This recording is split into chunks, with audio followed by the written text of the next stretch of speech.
নমস্কার, পল্লী বার্তায় আমি প্রদীপ কুমার বিশ্বাস। ফের রেল দুর্ঘটনা। একই জায়গায় বারবার কেন লাইনচ্যুত হচ্ছে ট্রেন? মাত্র ১.৫ মাস আগে ঘটে গিয়েছিল এক ভয়াবহ রেল দুর্ঘটনা। আর আজ ফের একই জায়গায় ঘটল আরও একবার। রাঙাপানি এলাকায় আবারও লাইনচ্যুত হলো ট্রেন। কাকতালীয় নাকি আরও কিছু? প্রশ্ন উঠছে রেলওয়ের নিরাপত্তা নিয়ে। আজকের ভিডিওতে বিশ্লেষণ করব সেই ভয়াবহ দুর্ঘটনাগুলি ও তার প্রভাব।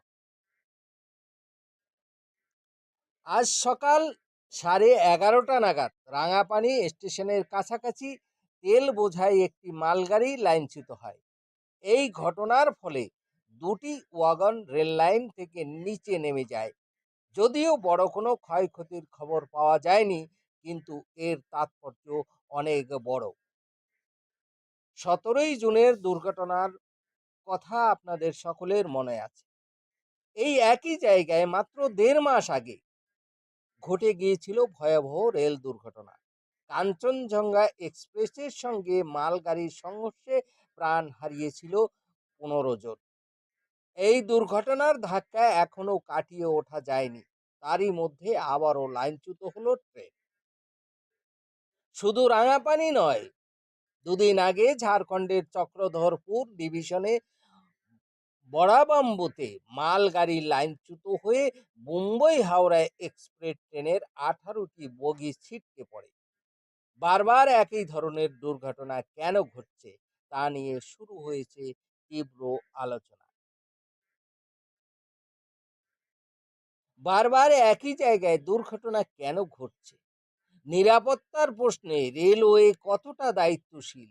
বুলেট ট্রেন বা বন্দে ভারত চালাতে যে খরচ হচ্ছে, সেই অর্থ কি যাত্রী সুরক্ষায় খরচ করা উচিত ছিল না?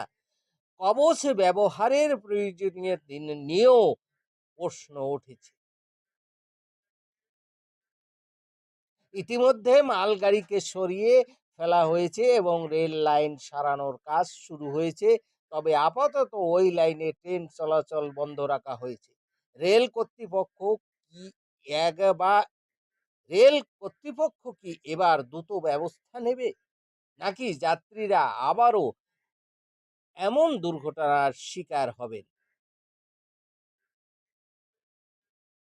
এমন দুর্ঘটনা রোধে রেলওয়েকে কঠোর পদক্ষেপ নিতে হবে। যাত্রী সুরক্ষার দিকে আরও বেশি নজর দেওয়া জরুরি। আগামী দিনে কি আমরা দেখতে পাবো রেল সুরক্ষার প্রতি আরও মনোযোগ দেওয়া হচ্ছে? আপনার মতামত জানাতে ভুলবেন না, কমেন্টে লিখুন। এই ধরনের গুরুত্বপূর্ণ খবর পেতে আমাদের চ্যানেল সাবস্ক্রাইব করুন এবং বেল আইকনটি প্রেস করুন। ধন্যবাদ। আবার দেখা হবে নতুন কোনো খবর নিয়ে।